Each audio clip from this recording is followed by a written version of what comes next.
আসসালামু আলাইকুম সম্মানিত দর্শক। শেরপুর এবং জামালপুরের ঐতিহ্য, কেউ বলে মিলানি, কেউ বলে মেন্দা, কেউ বলে পিঠালি। তো যাই হোক,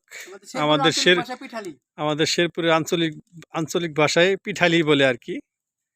যে পিঠালি গরু কেটে গরু গোস্ত এবং চাউলের গুঁড়া দিয়ে পাকানো হয়, সারা রাত জেগে পাকায়, সকাল থেকে বেচা কেনা শুরু হয় বা খাওয়ার ধুম। সকালবেলার গরম ভাত এবং পিঠালি গরম তরকারি দিয়ে খাওয়ার যে টেস্ট একটা, বাংলাদেশের অন্যান্য যে আরও যে 64 জেলার ভিতরে 2টা জেলার ভিতরে নামকরণ হয়েছে শেরপুর এবং জামালপুর, বাকি 62 জেলার লোক পস্তাবে।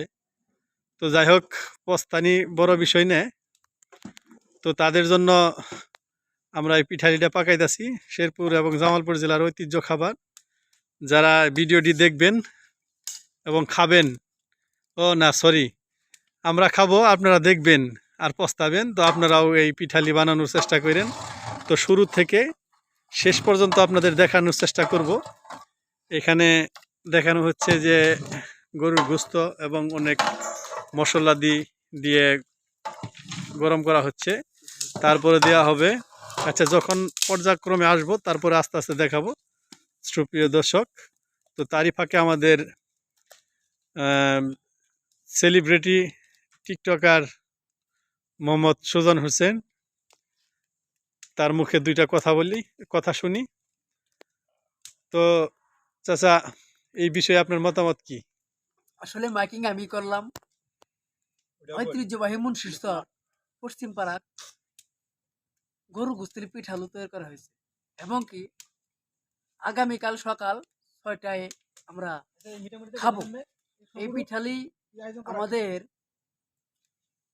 ধরতে গেলে আমাদের মুন্সিরচর গ্রামে একদিন পর পর একটা করে জবাই হওয়া, প্লাস একটা করে 2টা করে ডেক আমরা রান্না করি এবং কি বেশি এবং খাই।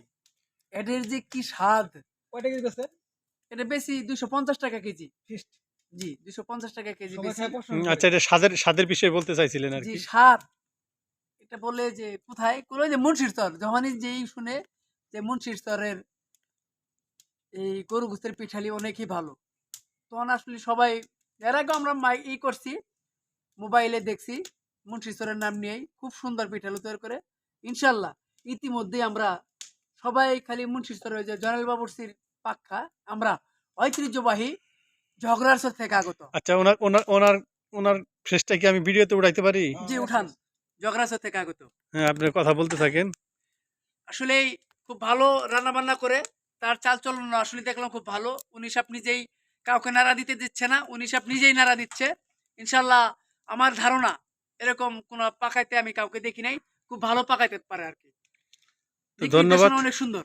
তো ধন্যবাদ। আপনি যে এই যে মিলানি মানে পিঠালি তরকারি এটা রান্না করেন, এটা কত বছর হয়েছে? এটা তো আমি 30 বছর হয় করতেছি। 30 বছর হয়। তো এটা শুধুমাত্র আপনাদের ওই জগরাচর এরিয়ার ভিতরেই যান না? না, এটা শুধু এটা আসলেই পিঠেলিটা জন্ম নিছে জামালপুর, হ্যাঁ, শেরপুরের কয়েকটা ইউনিয়ন। কয়েকটা ইউনিয়ন আর কি। শেরপুরের কয়েকটা ইউনিয়ন। এটা জন্ম হইলো জামালপুর। জামালপুরে। জামালপুরের ঐতিহ্যখানা। জামালপুর ঐতিহ্যখানা। তো শেরপুর আর জামালপুর পাশাপাশি জেলা, জামালপুর পাশাপাশি পাশাপাশি জেলা দেখি আর কি। হ্যাঁ, পাশাপাশি জেলা দেখি আর কি চলতেছে আর কি, শেরপুরের কয়েকটা গ্রামের ভিতরে না? তো অনেকের মুখে শুনেছি যে আপনার হাতের রান্না নাকি অনেক সুস্বাদু। আল্লাহ রহম, এতদিন তো পাক করলাম, খুব সুস্বাদু হইলো। এখন আজকে যে কি করি, আজ আইছি নতুন এক এলাকাত। যাই হোক, যাক, আপনি জামালপুরের মানুষ, শেরপুরে আসছেন। শেরপুর। তো যাই হোক, দেখা যাক পর্যায়ক্রমে, যেহেতু রান্না শেষ হইতে প্রায় আরো কত সময় লাগতে পারে? ঘন্টা 1.5 লাগবে। আচ্ছা, তারপরও আবার আপনার কাছে আসবো, সে পর্যায়ে দর্শকের কাছে আবার নিয়ে যাচ্ছি। তো সুপ্রিয় দর্শক, রান্না প্রায় শুরু, যখন শেষ হবে বা রান্নাটা সম্পূর্ণ পরিপূর্ণ হবে, তখন আবার আপনাদের মাঝে আসব। রাত জেগে এই গরু কাটা হয়েছে, এই কিছুক্ষণ আগে গরু কাটা শেষ হয়েছে। তো এখানে আয়োজন করেছে, তাদের নামও আমি উল্লেখ করব। তো দ্বিতীয় ভিডিওতে তো এখন পর্যন্ত এখানেই সমাপ্তি। তারপর পরে থাকবে পিঠালি কিভাবে ও রান্না আরেকটা হবে। কথা মনে পড়ে গেল, আগামী কালকে খেলা আছে নাকি মাকনুন লাইভ টিভির পক্ষ থেকে? হ্যাঁ, মাকনুন লাইভ টিভির পক্ষ থেকে খেলা আছে। খেলাটা হচ্ছে গরম ভাত এবং পিঠালি তরকারি দিয়ে খাওয়ার প্রতিযোগিতা। কে কতটুকু চালু ভাত হ্যাঁ, খেতে যে পারে? চালু মানে অতি তাড়াতাড়ি যে খেয়ে শেষ করতে পারবে তার জন্য থাকবে আকর্ষণীয় পুরস্কার। বুঝতে পারছি। সম্পূর্ণ পুরস্কারটি দেওয়া হবে মাকলুন লাইভ টিভির পক্ষ থেকে। তো আবারও আসবো সুপ্রিয় দর্শক, রান্না এই পর্যায়ে হয়তো কিছুই হয় নাই। তারপর থেকে যখন আবার রান্না কিছুটা আসবে তারপর আবার ভিডিও নিয়ে আসবো। তো সবার প্রতি সালাম রেখে এখানে এই ভিডিও শেষ করছি। আবার আসবো পিঠালি যখন কাছাকাছি হয়ে আসবে ওই সময়।